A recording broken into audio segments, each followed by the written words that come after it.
तो बच्चों कैसे हैं आप सब। बहुत बहुत स्वागत है आपका आज की इस वीडियो में।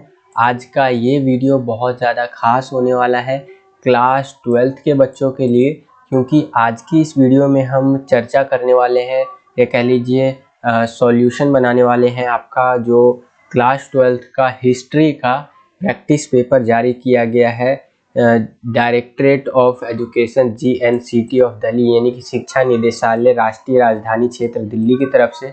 इससे पहले भी मैंने जो है सो कि ये जो प्रैक्टिस पेपर है इसके ऊपर वीडियो बना रखा है, लेकिन वो उतना बढ़िया तरीके से नहीं बना था। इसलिए कोशिश है मेरा कि मैं दोबारा से इसको और अच्छी तरीके से बनाऊं और कुछ बातें करूं आपके साथ, क्योंकि कल आपका प्री बोर्ड का एग्ज़ाम है और ना केवल ये पेपर आपका या ये वीडियो कह लीजिए आपका प्री बोर्ड में काम आएगा, बल्कि जो बोर्ड एग्जाम होने वाले हैं उनके अंदर भी आपका ये बहुत ज़्यादा हेल्प करेगा। तो चलिए वीडियो को शुरू करते हैं। ठीक है, एक बात और बोलना चाहूँगा बच्चों, अभी से कुछ टाइम पहले 6:30 बजे मेरा यही वीडियो सेम वीडियो जो है सो कि अपलोड किया था मैंने। ठीक है, लेकिन YouTube के कुछ ग्लिच की वजह से क्या हुआ है कि वो वीडियो प्रीमियर नहीं हो पाया। बहुत से बच्चे कमेंट कर रहे थे कि सर टाइम हो गया बट वीडियो अभी लाइव नहीं चल रहा है, प्रीमियर नहीं हो रहा है। ठीक है, तो हमने भी चेक किया तो YouTube का कुछ ग्लिच था और बैकअप में हमारे पास वो वीडियो था भी नहीं हमारे पास। ठीक है, हमारे सिस्टम में। तो फिर मजबूरी में आके मुझे यही वीडियो दोबारा से रिकॉर्ड करना पड़ रहा है। ठीक है, लगभग 40-42 मिनट का वो वीडियो था। उस वीडियो को बनाने में 3-4 घंटे लग गए थे, सब कुछ पूरा सेट करने में, थंबनेल टाइटल टैग जो भी होता है सारा चीज़। ठीक है, तो दोबारा से एफर्ट लगा रहा हूँ आपके लिए, तो मैनेज कर लीजिएगा। पूरी कोशिश है आपके एग्ज़ाम्स के लिए जितना प्रिपरेशन करा पाऊँ उतना कराऊँ। तो इसी बात पे एक लाइक कर दीजिएगा इस वीडियो। चलिए वीडियो को शुरू करते हैं। ठीक है, तो देखिए ये जो पेपर होने वाला है आपका ये 2 घंटे का होने वाला है। ठीक है, और जो ये पेपर होगा ये 40 नंबर का होगा। सामान्य निर्देश की चर्चा हम नहीं करेंगे, सामान्य निर्देश हमने ऑलरेडी पहले की वीडियोस में बता रखी है।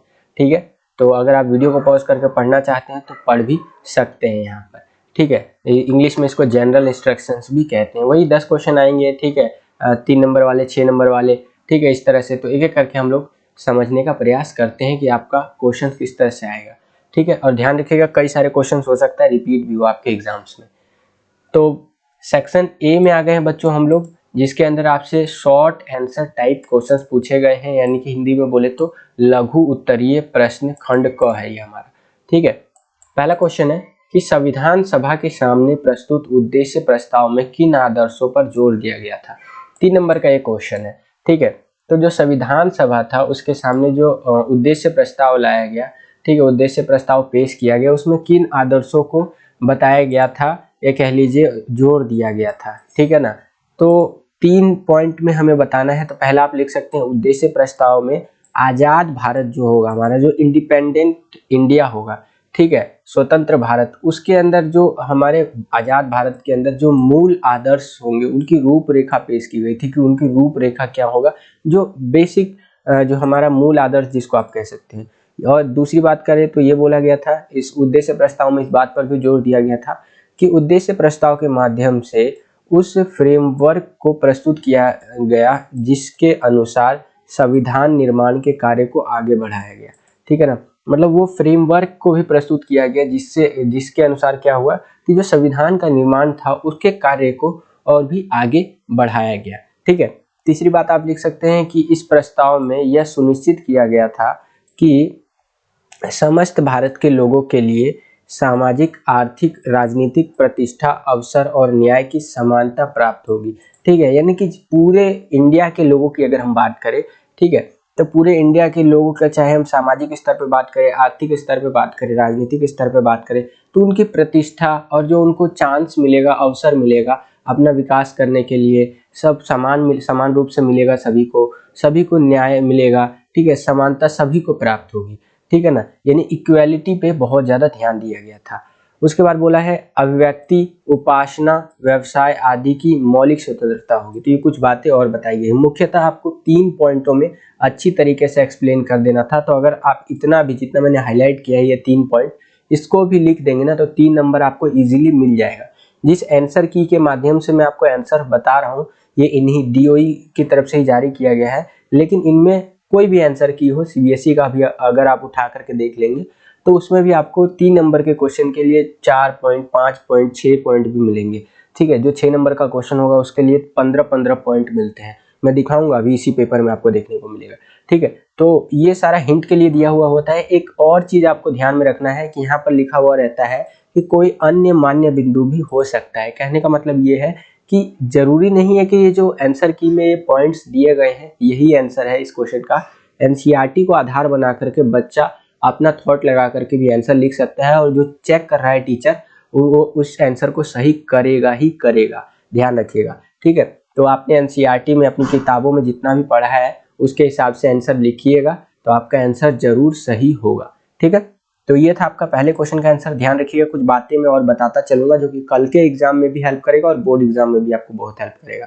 आगे चलते हैं, अगला क्वेश्चन देखते हैं। दूसरा क्वेश्चन इसमें क्या बोल रहा है कि जो साहूकार थे, जमींदार थे और औपनिवेशिक, साहूकार और जमींदार जो थे वो औपनिवेशिक राज्य के विरुद्ध संथाल के किन्हीं 3 कारणों का परीक्षण कीजिए। ठीक है, जो साहूकार लोग थे, जमींदार लोग थे, तो इनके औपनिवेशिक राज्य जो था उसके विरुद्ध जो संथाल लोग थे, तो संथाल विद्रोह के किन्हीं 3 कारणों का परीक्षण करना है। ठीक है, तो एक एक करके हम लोग समझते हैं संथाल विद्रोह के बारे में कि क्यों हुआ था भाई। तो यहाँ पर बोला गया पहले पॉइंट में जो ब्रिटिश थे, वो ब्रिटिश सरकार की बात कर रहा है, वो संथाल जो लोग थे उनकी कृषि भूमि पर भारी भू राजस्व लगा रही थी। ठीक है, यानी कि जो ब्रिटिश सरकार थी, ठीक है, ब्रिटिश गवर्नमेंट थी, उन्होंने क्या किया था, संथालों की जो भूमि थी उस पर भारी जो लैंड यानी कि जो जमीन पर लगने वाला टैक्स होता है वो लगा रही थी। क्योंकि देखिए अगर किसी भी चीज पे अगर आप टैक्स बढ़ा देंगे तो जाहिर सी बात है दबाव बढ़ जाएगा। तो एक मुख्य कारण लिख सकते हैं संथाल विद्रोह के अंदर। उसके बाद आगे लिख सकते हैं आप साहूकार, जिसको आप यहाँ पर दीकू भी कह सकते हैं, ऊंची दरों पर ब्याज वसूल रहे थे, यानी कि जो इंटरेस्ट रेट था उनका, ठीक है, वो हाई था। ठीक है ना, तो ऊंची दरों पे वो क्या कर रहे थे, ब्याज वसूल रहे थे। कौन, साहूकार लोग।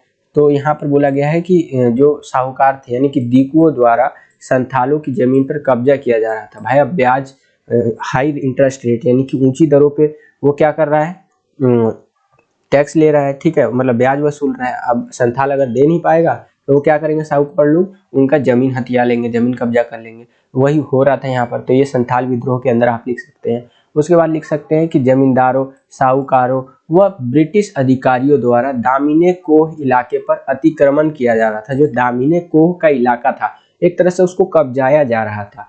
ठीक है, तो ये सारी चीजें आप लिख सकते हैं। तो 3 नंबर में आप 3 पॉइंट आप ये इतना लिख सकते हैं। बाकी के पॉइंट अगर आप पढ़ना चाहते हैं तो पढ़ सकते हैं। मैं सिर्फ आपको बता रहा हूँ कि ये 3 पॉइंट इस तरह से आपका एक्यूरेट रहना चाहिए। ठीक है, ताकि टीचर काटे ना, एनसीईआरटी को आधार बना के। दूसरे क्वेश्चन में ही आपको अथवा दे दिया है कि अगर आप ऊपर वाला नहीं कर सकते तो ये नीचे वाला करिए। इसमें क्या पूछा है कि इस्तेमरारी बंदोबस्त लागू होने के बाद जमींदार अपनी राजस्व को अदा करने में बराबर कोताही करते रहे और राजस्व की बकाया रकमें बढ़ती गई। इस कथन की आलोचनात्मक जो है सो की समीक्षा हमें करनी है। तो देखिए काफी कह सकते हैं ट्रिकी क्वेश्चन भी है और काफी इजी क्वेश्चन भी है। जिस बच्चे को समझ में आ गया उसके लिए इजी रहेगा, इसको नहीं समझ में आया उसके लिए ट्रिकी, लेकिन मैं कहूँगा काफी इजी है। क्यों? क्योंकि सिंपल सा पूछ रखा है कि जो इस्तेमरारी बंदोबस्त जो नियम लागू हो गया भाई, तो उसके बाद जो जमींदार थे वो टैक्स की मांग जो थी, यानी जितना टैक्स मांगा जा रहा था उसको अदा करने में बराबर एक कोताही बरत रहे थे। कोताही मतलब वो ड्यू डेट को पार कर जा रहे थे, नहीं दे पा रहे थे, जिससे क्या हो रहा था, टैक्स की रकम जो थी, राजस्व की रकम बढ़ती जा रही थी। तो इसकी आलोचनात्मक समीक्षा करनी है कि भाई वो क्यों नहीं दे पा रहे थे, इस तरह से आपको बातें बतानी है। ठीक है, तो पहले पॉइंट में आप देख सकते हैं कि राजस्व की बहुत ऊंची मांग थी, यानी कि जो टैक्स था वो बहुत ज्यादा मांगा जा रहा था। ठीक है ना, उसके बाद बोल रहे हैं कि उपज की नीची कीमतें जिससे कर चुकाना मुश्किल हो जाता था। ठीक है ना, जो उपज था यानी कि जो भी फसल उगती थी उसकी कीमतें कम थी। ठीक है ना, फॉर एग्जांपल अगर एक खेत जो है 10 एकड़ की, वहां से 100 रुपए का फसल उगाया गया, एग्जांपल के लिए बता रहा हूँ। ठीक है, तो जो उसकी कीमत थी वो कम थी। 100 रुपए का फसल है ना, तो उस बाजार में जाते जाते 80 रुपए में ही बिक रहा था। तो एक तो वैसे ही वो फसल की कीमत कम है और ऊपर से जो उसका टैक्स था वो भी ज्यादा लिया जा रहा था। ठीक है, तो यहाँ पर वो डिफॉल्ट हो जा रहा था। ठीक है ना, जो आपके यहाँ पर जमींदार लोग थे वो टैक्स नहीं दे पा रहे थे। ठीक है, उसके बाद लिख सकते हैं असमान राजस्व, यानी कि जो टैक्स था, वो हर एक भूमि पर या हर एक जगह पर एक समान नहीं था, अलग अलग जगहों पर अलग अलग जो है सो कि टैक्स लगाया जा रहा था। ठीक है, सूर्यास्त विधि, जमींदारों की सीमित शक्तियां, इस तरह से काफी आपको हिंट दिए हुए हैं आंसर लिखने के लिए। ठीक है, 3 नंबर के क्वेश्चन के लिए आपको 7 हिंट या 7 सब हेडिंग दे दिया है। ठीक है, आप सोचिए कि कितना ज़्यादा आपको बताने का प्रयास किया जा रहा है। ध्यान रखिएगा बच्चों, इनमें से कई सारे क्वेश्चंस कल रिपीट होंगे, डिट्टो छप करके आ जाएंगे, ध्यान रखिएगा, जो मैंने पहले कराया है उनमें से भी। ठीक है, तो इस तरह से आपको इसका आंसर देना था। आगे चलते हैं, अगला क्वेश्चन देखते हैं हम। तीसरा क्वेश्चन क्या पूछ रहा है कि मुगल साम्राज्य के अंतर्गत 1857 की बात कर रहा है कि 1857 में विद्रोहियों द्वारा जारी की गई घोषणाओं में भारतीय समाज के सभी तबकों में एकता और सह अस्तित्व का आह्वान किया जाता था। एकता के लिए उनके द्वारा अपनाए गए किन्हीं 3 तरीकों की व्याख्या कीजिए। ठीक है, यानी कि जो 1857 का विद्रोह था, मुगल साम्राज्य के अंतर्गत बोल रहा है, 1857 का विद्रोह में जो विद्रोहियों द्वारा जो घोषणा की गई थी, मतलब घोषणाएं हुई थी, तो उसमें भारतीय समाज के सभी तबकों में एकता दिखा था। तो वो एकता के लिए मतलब एकता अपनाए गए थे। ठीक है, मतलब वो क्या कारण थे जिन कारण से इस तरह से एकता थी।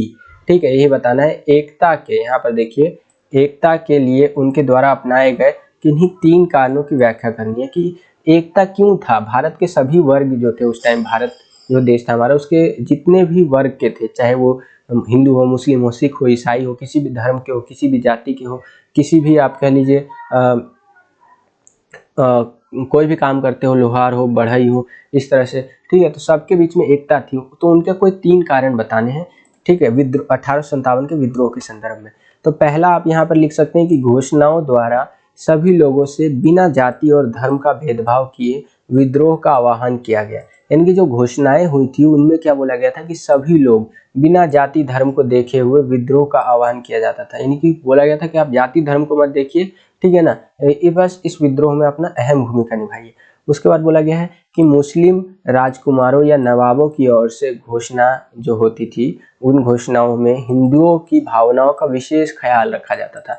ठीक है, यानी कि ऐसा नहीं है कि कोई मुस्लिम राजा है या शासक है तो वो जब अब घोषणाएं करेगा तो उसमें हिंदुओं का ख्याल नहीं रखेगा, नहीं, उनमें हिंदुओं का विशेष ध्यान रखा जाता था, इसलिए एकता स्थापित उस टाइम पे थी।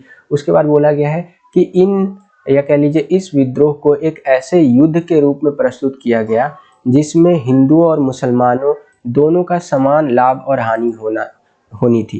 कहने का मतलब यह है कि ये जो विद्रोह है, ये एक ऐसा युद्ध है, एक ऐसी वॉर है जिसके अंदर अगर फायदा होगा, बेनिफिट होगा तो हिंदुओं का होगा, ठीक है, और मुसलमानों का भी होगा, और अगर नुकसान होगा तो हिंदू मुसलमान दोनों का होगा, यानी कि सभी का एक समान फायदा नुकसान होगा। तो इसीलिए सभी लोग इसके अंदर बढ़ चढ़ के भाग लिए और एकता हमें देखने को मिली थी। ठीक है, बाकी कई और पॉइंट्स दे रखे हैं, तो अगर आप उनको भी पढ़ना चाहते हैं तो वीडियो को पॉज करके पढ़ सकते हैं। ये आपके कल के आंसर लिखने में बहुत ज़्यादा हेल्प करेगा। 3 नंबर के लायक आप इन 3 पॉइंट को लिख देंगे तो इजीली आपको 3 नंबर मिल जाएंगे। ठीक है, आगे चलते हैं, अगला क्वेश्चन देखते हैं।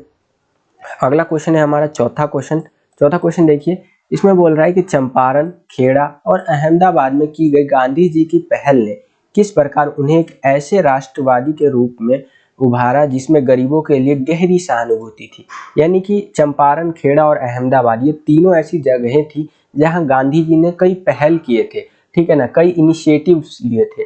ठीक है ना, तो वो आपको बताना है कि गांधी जी ने ऐसा क्या कर दिया कि वो एक ऐसे राष्ट्रवादी के रूप में उभर गए, यानी कि राष्ट्र के अंदर उनकी एक ऐसी इमेज बन गई पूरे देश के अंदर कि वो गरीबों के लिए एक तरह से मसीहा टाइप में है। भाई ये बूढ़ा आदमी जिसका नाम गांधी है, ये हमारे लिए मसीहा है। तो ऐसा क्या काम कर दिया था इन 3 जगहों के अंदर, वो आपको बताना है। ठीक है, इन तीनों के बारे में। तो चलिए समझते हैं बच्चों कि इन 3 जगहों में गांधी जी ने क्या काम करके दिखाया था। ठीक है, देखिए, पहली बात अगर हम करें चंपारण की, तो इसमें क्या किया था उन्होंने, किसानों के लिए काश्तकारी की सुरक्षा और अपनी पसंद की फसल उपजाने की आज़ादी दिलाने के लिए भरसक प्रयास किया था। यहाँ नील वगैरह की खेती बहुत करवाई जाती थी, ठीक है ना। जो अंग्रेज थे वो अपने हिसाब से खेती करवाते थे अपना बेनिफिट लेने के लिए। तो चंपारण के किसान जो है, चंपारण बिहार के अंदर आता है, ठीक है, तो वहाँ के किसानों ने कह लीजिए मदद मांगी गांधी जी से। इसके ऊपर इंग्लिश में आपका एक चैप्टर भी है, ठीक है, तो इंडिगो करके, ठीक है। तो तो गांधी जी ने क्या किया कि बढ़ चढ़ करके भाग लिया इस चीज़ में। पहले तो उन्होंने कोई इंटरेस्ट नहीं दिखाया, बाद में इंटरेस्ट दिखाया और उनको अपने मन पसंद फसल उगाने की आज़ादी दिलाने के लिए भरसक प्रयास किया। तो चंपारण में आप ये लिख देंगे। खेड़ा में क्या किया भाई, खेड़ा में फसल चौपट हो गई थी, जिससे कि जो राज्य था उससे किसानों का लगान माफ करने की मांग करी गई थी, ठीक है ना। यानी कि जो खेड़ा नामक जगह है वहां पर किसान जो थे उनका फसल चौपट हो गया था किन्हीं कारणों की वजह से। तो गांधी जी ने क्या किया था कि भाई इनका फसल चौपट हो गया, भाई कहाँ से पैसा देंगे, तो इनका लगान यानी जो टैक्स है वो माफ कर दीजिए। उसके बाद अहमदाबाद में क्या किया, वहां पर कपड़े के मिल में जो काम कर रहे लोग थे उनकी स्थिति कुछ ठीक नहीं थी। काम तो वो कर रहे थे लेकिन उनका रहने का, खाने पीने का, ये सब जो स्थिति था वो कुछ ठीक नहीं था, ठीक है। तो गांधी जी ने बोला कि भाई ये नौकर है, ठीक है, ये मानता हूं, लेकिन इंसान है ये, ठीक है, तो इनको रहने खाने पीने का एक अच्छा इन्वायरमेंट दीजिए। यानी कि जो कपड़े के अहमदाबाद में कपड़ों की मिल में जो काम कर रहे लोग हैं उनके रहने खाने की जो मांग है अच्छी प्रकार की वो पूरी कीजिए, ठीक है। तो ये 3 एग्जाम्पल के जरिए ये बताने का प्रयास किया गया है कि कैसे गांधी ने इन 3 एग्जाम्पल का अगर हम लोग सहारा ले तो ये कह सकते हैं कि गांधी पूरे देश के अंदर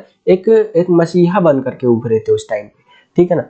आई होप कि आपको समझ में आया होगा। आगे चलते हैं, अगला क्वेश्चन है हमारा, ठीक है। यहाँ पर देखिए कुछ और बातें बता रखा है जिनको हमें पढ़ने की जरूरत नहीं है, क्योंकि वही बातें हैं चंपारण, खेड़ा और अहमदाबाद की इन पहलों से गांधी जी ऐसे राष्ट्रव्यापी के रूप में उभरे जिनमें गरीबों के लिए गहरी सहानुभूति थी। तो मैंने आपको बता दिया, आई होप कि आपको समझ में आ गया होगा।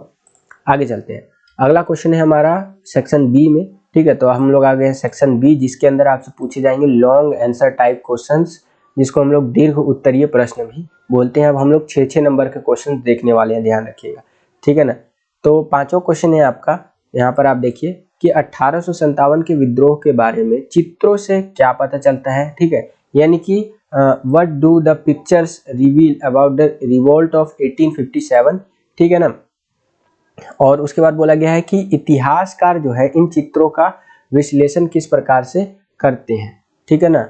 तो हिस्टोरियंस जो है एनालाइज दिस पेंटिंग हाउ, तो इतिहासकार जो है वो इन चित्रों का कह सकते हैं विश्लेषण किस प्रकार से करते हैं। तो आपको बताना है 6 पॉइंट में हम लोग इसका एक्सप्लेन करने का कोशिश करेंगे।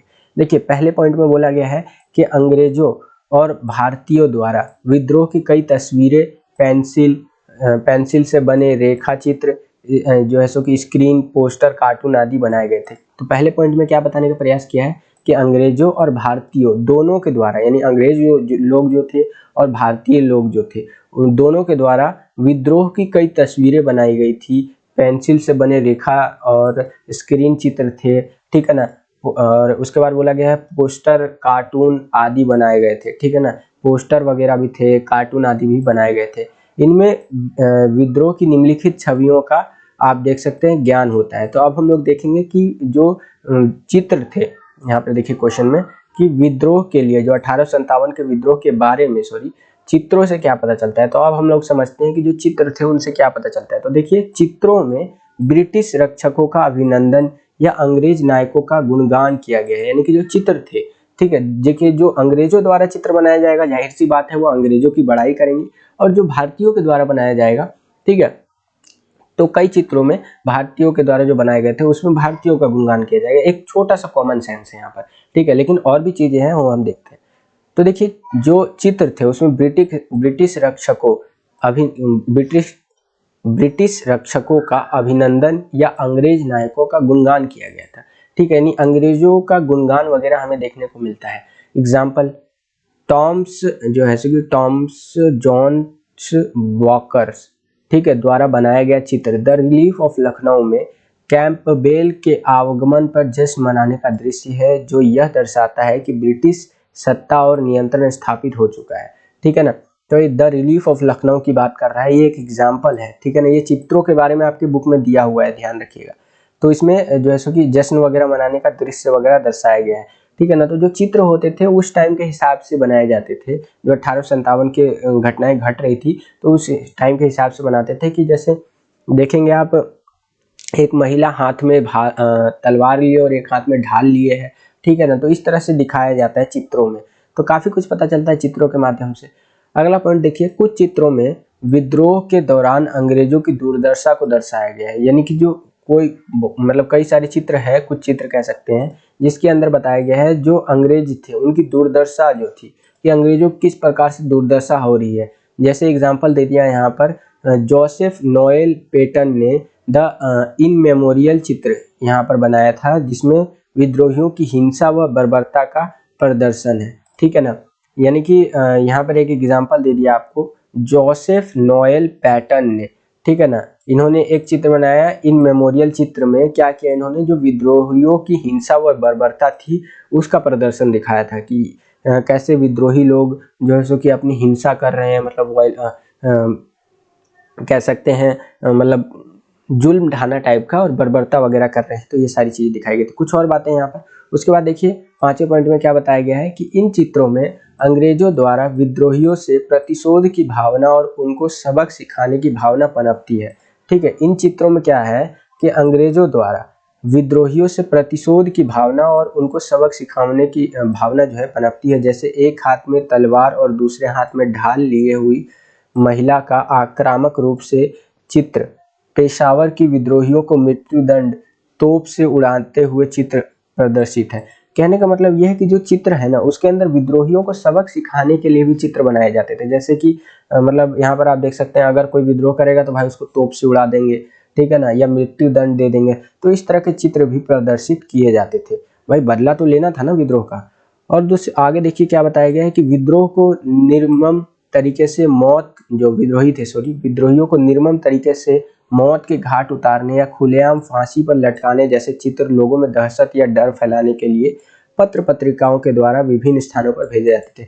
मतलब क्या होता था ना कि ऐसे आक्रामक चित्र जिसमें कि विद्रोहियों को किसी भी प्रकार से डराना है, ठीक है ना, चाहे वो मौत के घाट उतारना हो या खुलेआम फांसी दे देना हो, ऐसे चित्र अलग अलग जगहों पे पत्र पत्रिकाओं के द्वारा उस टाइम पे भेजे जाते थे ताकि एक डर का माहौल बन सके। उसके बाद यहाँ पर कुछ और बातें बताया है, जैसे कि कनिंघम को एक भव्य नेक जैसे कि वृद्ध के रूप में दर्शा कर उसका मजाक उड़ाया गया है। यानी कि कनिंघम जो थे उनको एक भव्य नेक वृद्ध के रूप में दर्शाकर उनका मजाक उड़ाया गया था। ठीक है ना, इससे तात्पर्य है कि प्रतिशोध की आग में दया का कोई स्थान नहीं है और विद्रोहियों से सख्ती का व्यवहार करना चाहिए। ठीक है ना, मतलब ये उनको बदला लेना था किसी भी प्रकार से, तो विद्रोहियों के लिए कोई भी रियायत नहीं बरती जाएगी, विद्रोहियों से सख्ती करना ही पड़ेगा। ठीक है ना, तो इसी तरह से कुछ बातें और यहाँ पर बताई गई हैं। ठीक है ना, तो ये आई होप कि आपको समझ में आया होगा कि जो है सो कि चित्रों से क्या अभिप्राय है 1857 के विद्रोह के संदर्भ में, और इतिहासकार इनका जो है सो कि विश्लेषण एनालाइज किस प्रकार से करते हैं, यहाँ पर आप देख सकते हैं। ठीक है, तो ये है आपका क्वेश्चन 5वां था। आई होप कि आपको समझ में आया होगा। ठीक है, 6 पॉइंट आपको लिखने हैं, ज़्यादा नहीं लिखना है। एक जो 6 नंबर के क्वेश्चन होगा, ध्यान रखिएगा उसमें एक भूमिका जरूर बनाइएगा, एक निष्कर्ष कैसे बनाइएगा ये भी मैं इसी में बता देता हूँ इस वीडियो में। ठीक है, भूमिका बनाने के लिए ध्यान रखिएगा, जैसे मैं एग्जांपल ले लेता हूँ आपका छठा क्वेश्चन। छठे क्वेश्चन में कैसे भूमिका बनेगी देखिए, गांधी जी ने भारतीय राष्ट्रीय आंदोलन का स्वरूप एक जन आंदोलन में बदल दिया, जो है सो कि इस कथन की विवेचना करनी है। ठीक है ना, तो जो गांधी जी थे उन्होंने जो भारतीय राष्ट्रीय आंदोलन हो रहे थे उनका स्वरूप, ठीक है ना, कह सकते हैं उसको कैसे ट्रांसफॉर्म कर दिया, तो वो आपको बताना है। जैसे यहाँ लिखा हुआ है कि Gandhi transform the Indian national movement into the mass movement, तो वो आपको बताना है। ठीक है ना, ये कैसे किया, तो इसमें भूमिका इस तरह से बना सकते हैं कि गांधी एक ऐसे व्यक्ति थे जो कि सामान्य से कपड़े पहनते थे और वो सभी के बीच में काफ़ी पॉपुलर थे भारत के अंदर। हर वर्ग के लोग उनको मसीहा के रूप में देखते थे, जो भी बात वो कहते थे हर वर्ग के लोग उसके अंदर शामिल हो जाते थे। जैसे छात्र या फिर हर वर्ग की, बहुत सारे वर्ग का एग्जांपल दे सकते हैं, चाहे वो अभिजात वर्ग हो या निम्न वर्ग हो, किसी भी जाति किसी भी धर्म का हो। ठीक है ना, इस तरह से ले देके 4-5 बातें लेकर के 5-6 लाइन की एक भूमिका बना दीजिए, अच्छी सी भूमिका। देन 6 पॉइंट लिखेंगे, नीचे एक निष्कर्ष लिख देंगे, तो हो जाएगा आपका। इसी तरह से होगा, नीचे निष्कर्ष में ही लिखेंगे। अभी मैं बताता हूँ, देखिए पहले पॉइंट से एक एक करके समझते हैं। भूमिका बन गई 5-6 लाइन की हमारी। उसके बाद पॉइंट में आएंगे तो ऐसे लिखेंगे कि गांधी जी की भाषा और सादगी ने उन्हें जनता से जुड़ने में मदद की। जो गांधी जी थे उनकी भाषा ऐसी थी, भाषा शैली ऐसी थी, बोलने चालने का तरीका ऐसा था, उनकी सादगी इतनी थी कि लोगों से जुड़ने में, जनता से जुड़ने में काफ़ी हद तक मदद मिली उनको। पोशाक ऐसा था, उनका जीवन शैली जो थी आम लोगों के तरह था। ठीक है ना, आम लोगों के साथ वो सहानुभूति और पहचान बनाई उन्होंने इस तरह से करके। ठीक है ना, उसके बाद आप लिख सकते हैं गांधी जी ने 3 जन आंदोलन करे जिसमें व्यापक रूप से सभी वर्गों ने भागीदारी दी। गांधी जी ने मुख्यतः 3 जन आंदोलन किए जिसके अंदर सभी वर्ग के लोग जो थे व्यापक रूप से बड़े स्तर पर भाग लिया उन्होंने। ठीक है, उसके बाद लिख सकते हैं कि उनके आह्वान पर छात्रों ने सरकार द्वारा संचालित स्कूल वगैरह कॉलेज वगैरह सब जाना छोड़ दिया। उन्होंने बोला छात्रों आप स्कूल मत जाओ, कॉलेज मत जाओ, आप अंग्रेजों का बहिष्कार करो। स्कूल वाले बच्चे बोले ठीक है भाई नहीं जाते। तो देख रहे कितना दबदबा था। ठीक है ना, यहाँ केवल छात्रों की बात नहीं हो रही है, वकीलों की बात ले लीजिए कि वकीलों अदालतें जाने से इनकार कर दिए। जो वकील लोग थे उन्होंने अदालत जाने से इनकार कर दिया। मजदूर वर्ग ने शहरों में हड़ताल कर दी। जनजातियां जो थी जो वन कानूनों का उल्लंघन करने लग गए। ठीक है, तो इस तरह से आप लिख सकते हैं। हिंदू मुस्लिम एकता पर जोर दिया उन्होंने। हिंदुओं और मुसलमानों ने खिलाफत और असहयोग आंदोलन जो था उसमें बढ़ चढ़कर भाग लिया। ठीक है, तो कुछ इस तरह से पॉइंट्स आपको लिख देने हैं। ठीक है, और फिर नीचे आएंगे निष्कर्ष में तो आप ये लिख देंगे अंततः यह कहा जा सकता है कि सभी वर्ग के लोग गांधी जी के सारे जितने भी बात होते थे उनका बढ़ चढ़ करके पालन करते थे ताकि उनको देश में कहीं ना कहीं ये लगता था कि वो देश को आज़ाद भारत बनाने में अपना अहम योगदान दे सकते हैं। ठीक है, तो इन्हीं सभी बातों से यह सिद्ध होता है कि गांधी जी ने भारतीय राष्ट्रीय आंदोलन का स्वरूप एक जन आंदोलन में बदल दिया। ठीक है, तो इस तरह से आपको एक निष्कर्ष लिख देना है। निष्कर्ष क्या होता है, जितने भी पॉइंट्स आपने ऊपर लिखे हैं तो उनका एक निचोड़ होता है जो कि सकारात्मक और नकारात्मक दोनों हो सकता है। ठीक है, तो आई होप कि आपको समझ में आया होगा। जैसे जैसे बोर्ड एग्जाम्स आएंगे ध्यान रखिएगा बच्चों, सारे जो पासे होते हैं एक साथ नहीं खोले जाते। जैसे जैसे बोर्ड एग्जाम आएगा आपको ये सारी चीजें देखने को मिलेंगी। ठीक है, तो इसी तरह से देखिए इसमें 15 पॉइंटों में आपको एक्सप्लेन कर रखा है। अगर आप पढ़ना चाहते हैं तो इन वीडियो मतलब ये वीडियो को पॉज करके पढ़ सकते हैं इन पॉइंट्स को भी। ठीक है, तो ये है आपका ये वाला क्वेश्चन। आई होप कि क्वेश्चन आपको समझ में आ गया होगा। आगे चलते हैं। अगला है क्वेश्चन हमारा कि दिसंबर 1929 में कांग्रेस के लाहौर अधिवेशन के महत्व को स्पष्ट कीजिए और 26 जनवरी 1930 को स्वतंत्रता दिवस मनाने के लिए गांधी जी द्वारा दिए गए इन निर्देशों का उल्लेख कीजिए। ठीक है ना, तो ये आपको एक्सप्लेन करना है। ये अथवा में है, अगर ऊपर वाला नहीं आता है तो ये करना है। तो देखिए दिसंबर 1929 में कांग्रेस का वार्षिक लाहौर अधिवेशन हुआ। ठीक है, जो लाहौर आज के टाइम पे पाकिस्तान में है। उसके बाद बताया गया है कि जवाहरलाल नेहरू जी जो थे इस अधिवेश के अध्यक्ष चुने गए थे। ये जो अधिवेश हुआ था कांग्रेस का लाहौर अधिवेशन, उसके अध्यक्ष चुने गए थे और युवा पीढ़ी के नेतृत्व के प्रतीक माने जाते थे, यानी कि इंस्पिरेशन माने जाते थे। ठीक है ना, युवा पीढ़ी जो थी, यंग लोग जो थे काफी इंस्पायर थे उस टाइम पे नेहरू से। उसके बाद बताया गया अधिवेशन में पूर्ण स्वराज की मांग की गई। जो अधिवेशन था उसमें बोला गया पूर्ण स्वराज चाहिए भाई, पूरा देश चाहिए अपने को। ठीक है, उसके बाद देखिए क्या बोला गया है कि 26 जनवरी 1930 को विभिन्न स्थानों पर राष्ट्रीय ध्वज फहराकर देशभक्ति के गीत गाकर स्वतंत्रता दिवस मनाना। ठीक है, तो ये सारी बातें बताया उस टाइम की। उसके बाद बोला है गांधी जी के अनुसार स्वतंत्रता दिवस मनाने की उद्घोषणा सभी गांव और सभी शहरों तक पूरे देश में एक ही समय संगोष्ठियों हो। ठीक है, यानी पूरा देश एक ही साथ जो है सो स्वतंत्रता दिवस वगैरह मनाए। समारोह की शुरुआत जो राष्ट्रीय ध्वज है उसको फहरा करके की जाए और देशभक्ति गीत जो है सो की गाए जाने चाहिए। देश में क्या दिन में क्या होना चाहिए, रचनात्मक कार्य करें और जैसे कि सूत की कटाई, अछूतों की सेवा वगैरह। ठीक है, और मुस्लिम पुनर्मिलन आदि किए जाने चाहिए। तो इस तरह से यहाँ पर कई सारे पॉइंट्स हैं जो कि आप यहाँ पर देख सकते हैं। तो आई होप कि आपको ये क्वेश्चन भी समझ में आ गया होगा। आगे चलते हैं बच्चों। अगला क्वेश्चन देखिए, अगला क्वेश्चन है 7वां क्वेश्चन। ये पूछ रहा है कि मुगल शासकों को शक्ति सीधे ईश्वर से मिलती थी। देवीय प्रकाश के सिद्धांत को स्पष्ट करते हुए कथन की जो है सो की पुष्टि करनी है, आपको युक्ति पुष्टि करनी है। तो देखिए जो मुगल शासक होते थे वो अपने आप को देवीय शासक या देवीय राजा दिखाने का प्रयास करते थे। लाइक इस तरह से कि जैसे आपने देखा होगा हिंदू भगवानों में ब्रह्मा जी, विष्णु जी, महेश जो भी है, तो उनके सर के पीछे सूरज की तरह एक लाइट चल रहा होता है, जल रहा होता है। ठीक है, तो उस तरह से ही मुगल शासक जो होते थे वो अपने आप को सीधे ईश्वर से, मतलब उनको जो शक्ति थी वो सीधे ईश्वर से मिलती थी, अर्थात देवीय प्रकाश के सिद्धांत को आपको स्पष्ट करना है। ठीक है, तो वो सारी चीजें आपको बतानी है यहाँ पर, तो स्पष्ट कर देते हैं भाई। तो पहले पॉइंट में लिख सकते हैं कि मुगलों के राजत्व सिद्धांत को अबुल फजल ने सबसे ऊंचे स्थान पर रखा। यहाँ पर अबुल फजल की बात हो रही है कि जो उनका राजत्व था मुगलों का, उनका सिद्धांत को अबुल फजल ने सबसे ऊंचे स्थान पर रखा। उसके बारे में बताया गया है कि रानी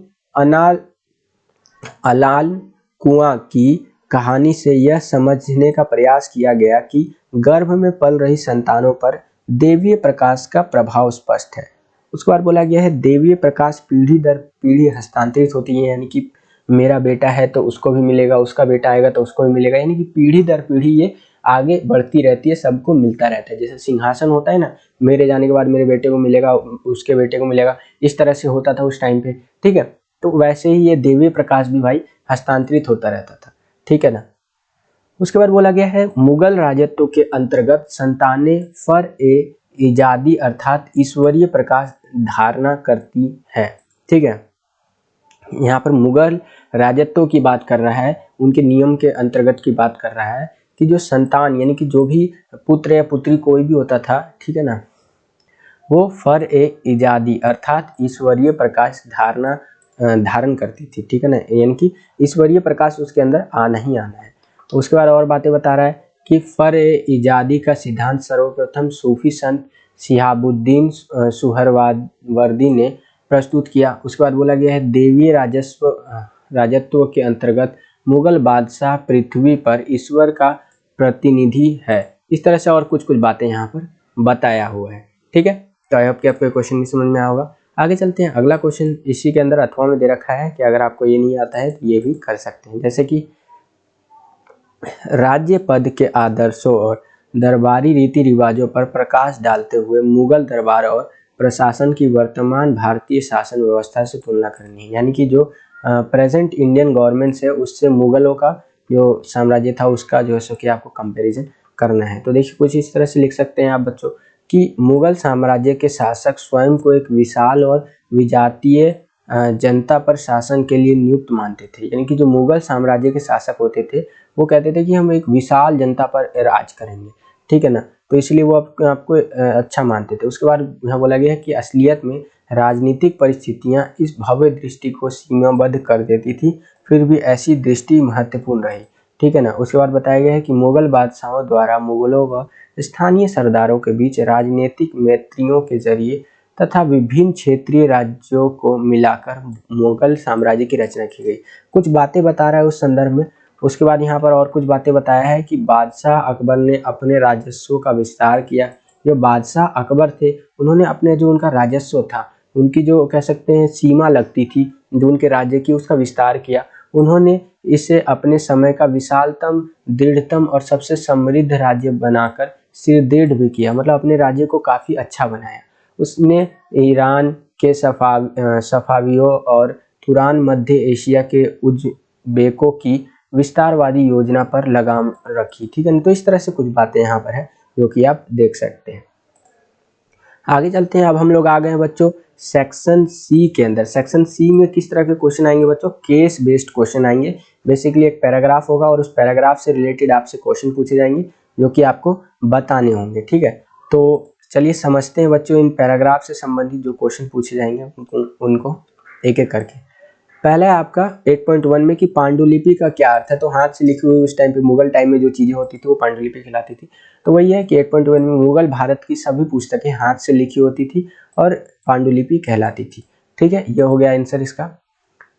उसके बाद ये मैं पैराग्राफ नहीं रीड कर रहा हूँ, ये मैं डायरेक्ट क्वेश्चन आंसर आपको बता रहा हूँ। 8.2 में क्या पूछा है कि अवध के नवाब ने जॉर्ज तृतीय को पांडुलिपि क्यों भेंट की थी, वो आपको बताना है। तो मुगलों के अधीन बहुमूल्य पांडुलिपि की भेंट एक स्थापित राजनयिक प्रथा होती थी, ठीक है ना, ये एक प्रथा चली आती थी। इसी को पालन करते हुए, अनुकरण करते हुए अवध के नवाब ने जॉर्ज तृतीय को पांडुलिपि भेंट की थी, ठीक है। उसके बाद अगला क्वेश्चन पूछा है कि बादशाह नामक लेखक कौन है और यह किसके शासनकाल से संबंधित है, वो आपको बताना है। तो यहाँ पर देखिए बताया हुआ है कि अब्दुल हमीद लाहौरी बादशाह नामा के लेखक है और इसमें शाहजहां के शासनकाल का इतिहास दर्ज है, ठीक है। तो ये है आपका 8वां क्वेश्चन। आगे चलते हैं 9वें क्वेश्चन की ओर। तो 9वां क्वेश्चन आप अपनी स्क्रीन पर देख पा रहे होंगे, ठीक है। ये भी आपका वही है, सोर्स बेस्ड क्वेश्चन, और जो ये आएगा क्वेश्चन ये 4 नंबर का होगा, ध्यान रखिएगा, ठीक है। तो यहाँ देखिए 9.1 में पूछा गया है कि महिलाओं के लिए न्याय की मांग किसने उठाई। ये अकॉर्डिंग टू आपका ये जो दिया गया है स्रोत, उसके आधार पर पूछा गया है, ठीक है। तो आंसर है कि महिलाओं के लिए न्याय की मांग बम्बई की हंसा मेहता ने उठाई थी, ठीक है। उसके बाद है 9.2 में कि पुरुष और महिलाओं के बीच वास्तविक सहयोग कैसे संभव है। ठीक है, तो यहाँ पर आप लिख सकते हैं कि पुरुष और महिलाओं के बीच में वास्तविक सहयोग तभी संभव है जब वो पारस्परिक आदर और समझ से संभव है। यानी कि जब जो उनके बीच में पारस्परिक आदर होगा, एक दूसरे का आदर करेंगे, समझ होगी उनके अंदर, तभी जो है सो कि सहयोग संभव है। उसके बाद बोला गया है संविधान सभा में महिलाओं के लिए क्या मांगे रखी गई थी। तो यहाँ पर बोला गया है कि संविधान सभा में महिलाओं के लिए सामाजिक न्याय, आर्थिक न्याय और राजनीतिक न्याय की मांगे जो है सो कि रखी गई थी। हर तरीके से महिलाओं को न्याय मिलना चाहिए। अब हम लोग आ गए हैं सेक्शन डी के अंदर, जो कि मैप स्किल बेस्ड क्वेश्चन है आपके। ठीक है, मैप मानचित्र पर आधारित क्वेश्चन है भारत के। ठीक है ना, तो इसमें बोला गया है भारत के दिए गए राजनीतिक मानचित्र में से कोई एक स्थल अंकित कीजिए और नाम लिखिए। कोई एक आपको बताना है, 2 दे रखा है आपको, अथवा करके चॉइस है इसके अंदर। पहला है, मैं दोनों बता देता हूँ। पहला है वह स्थान जहां हिंसा भड़कने के बाद गांधी जी ने 1922 में असहयोग आंदोलन वापस ले लिया, ये चौरी चौरा नामक जगह जो कि उत्तर प्रदेश में है। और दूसरा है वह स्थान जहां गांधी जी ने 1916 में पहली महत्वपूर्ण सार्वजनिक उपस्थिति की थी। तो ये BHU बनारस हिंदू विश्वविद्यालय है आपका, ये यूपी में ये भी आता है। ठीक है, तो इसका आंसर आपको मैं मैप में भी दिखा देता हूँ। ये देखिए, ये पहला वाला आ जाएगा आपका कि वह स्थान जहां हिंसा भड़कने के बाद गांधी जी ने 1922 का असहयोग आंदोलन वापस ले लिया था, चौरी चौरा। और बनारस हिंदू विश्वविद्यालय भी यूपी में है। यहाँ पर आप देख सकते हैं, यहाँ पे क्या हुआ था कि यहाँ पर गांधी जी ने 1916 में अपनी पहली महत्वपूर्ण उपस्थिति जो थी वो की थी, सार्वजनिक उपस्थिति। उसके बाद यहाँ पर बी पार्ट में एक और क्वेश्चन पूछा गया है कि भारत के दिए गए इस राजनीतिक मानचित्र पर 1857 की क्रांति से संबंधित एक ए स्थल अंकित किया गया है, इसे पहचानिए और इस स्थल का नाम लिखिए। तो यहाँ पर आप देख सकते हैं इस मैप में एक जगह दे दिया है, इस जगह का आपको नाम बताना है 1857 की क्रांति के संदर्भ में। तो ये जगह है आपका दिल्ली, यहाँ पर आंसर भी आप देख सकते हैं। ठीक है, तो यही था बच्चों आपका जो प्रैक्टिस पेपर कह लीजिए, सैंपल पेपर कह लीजिए या क्वेश्चन पेपर कह लीजिए, टर्म 2 एग्जाम जो बोर्ड एग्जाम होने वाला है उससे संबंधित। दोबारा इस वीडियो को बनाया है आपके लिए, इतनी मेहनत करके। वीडियो लाइक कीजिएगा, अगर आप चैनल पर नए आ गए हैं तो चैनल को सब्सक्राइब भी आप कर सकते हैं। बगल में आपको बेल का आइकन दिखेगा, उसको प्रेस करके ऑल पे क्लिक कर दीजिएगा। इससे आने वाले हमारे चैनल पर नए वीडियोस की नोटिफिकेशन सबसे पहले आपको मिल जाएंगी। इस वीडियो को शेयर कीजिए अपने सभी दोस्तों के साथ। मिलता हूँ आपसे अगली वीडियो में, तब तक के लिए खुश रहिए, खुश रखिए सभी को। जय हिंद, वंदे मातरम।